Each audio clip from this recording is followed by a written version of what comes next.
They told us war would be loud, bullets screaming, metal clashing, men shouting, but no one warned us about the silence that lingers after the chaos, the silence that sits heavy in your chest when the dust settles and you realize who's missing.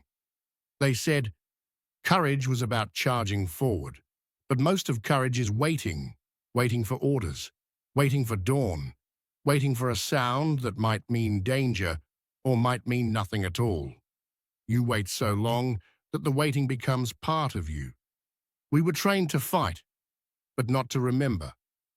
They never taught us what to do when the noise stops, when you're left alone with the sound of your heartbeat, echoing louder than gunfire ever did.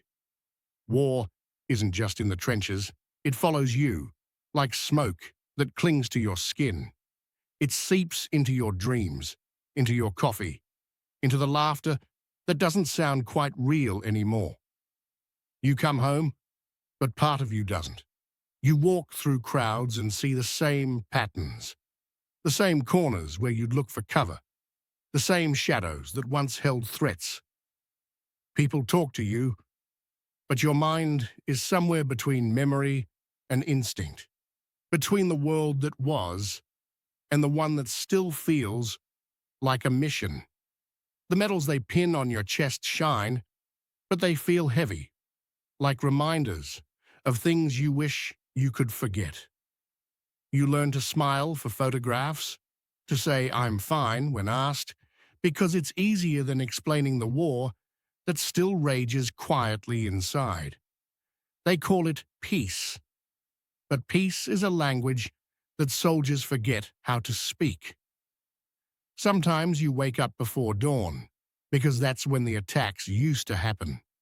Sometimes you can't sleep, because quiet feels like a trap. The truth no one tells you is that the battle doesn't end when the shooting stops. It just changes shape. Out there, we fight with rifles. Back home, we fight with memories.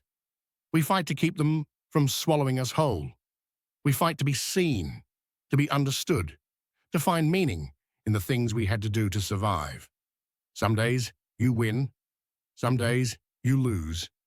You find yourself missing the simplicity of the field, where decisions were clear, where right and wrong were drawn in dirt and blood. Out here, everything is blurred. The enemy, the mission, even yourself. We wore helmets and vests, but they couldn't protect what mattered most. The world sees soldiers as heroes, but most of us just want to be human again. We want to walk through a grocery store without scanning exits. We want to hear fireworks without flinching. We want to remember laughter without guilt.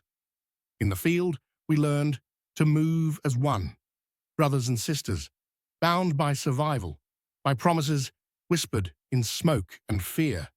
But back home, those voices fade, and the silence grows louder.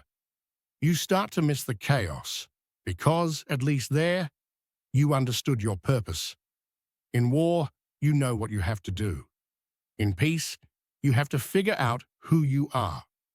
The war you don't see is fought in the mirror, in the quiet moments when no one's watching, in the spaces between heartbeats where ghosts still breathe.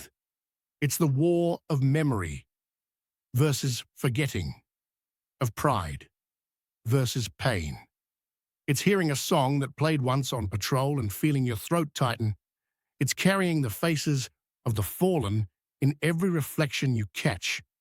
The world thanks us for our service, but service is a chain you never really take off. It shapes you, breaks you, rebuilds you, and then asks you to smile like nothing happened. But something did happen. Everything happened. We learned how fragile life is, how strong fear can be, and how hope, small, stubborn hope, keeps flickering even in the darkest nights. We saw men cry and laugh in the same breath, write love letters with dirty hands, and share rations like communion. We learned that bravery isn't about not being scared. It's about moving through fear because someone else is counting on you. And when it's over, when the guns go quiet, you realize that war never really leaves you. It just changes its uniform. It hides behind normalcy, behind handshakes and smiles, waiting for a sound, a smell, a thought to pull you back. They told us war would make us stronger, but they didn't say it would make us strangers. To ourselves, to the world, to peace.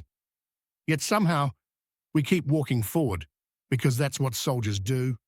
We adapt, we endure, we find meaning in the ruins. And maybe that's the truest kind of courage, not the charge into battle, but the quiet decision to live, to keep waking up, to keep hoping that someday the silence will feel like peace, not punishment. Until then, we carry on. Invisible soldiers fighting the war you don't see.